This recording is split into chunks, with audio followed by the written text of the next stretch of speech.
आधी जाई जामनेरा उतर तेथे नानांच्या घरा घेऊन तयांच्या समाचारा मग तू पुढारा मार्गधरी म्हणती माधवराव देशपांड्यांप्रती उतरून दे रे कागदावरती श्यामाती अडकराची आरती गोसाव्या हाती नाना ते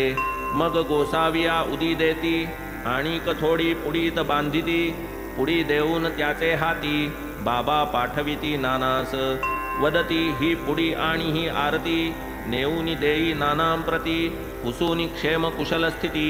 निघे पुढती निजगावा जैसी रामा जनार्दन कृती आरती ज्ञानराजा ही आरती तैसीच आरती साई बाबा निश्चिती समान स्थिती उभयांची रामा जनार्दन जनार्दन भक्त माधव अडकर साई पदांकित रचना प्रसादपूर्ण अत्यंत भजन तद्रहित अपूर्ण असो ही बाबांची आवडती श्रोता परिसिजे सात्यंत आरती उदी समवेत बाबाजी पाठविती पुढे फलश्रुती दिसेल।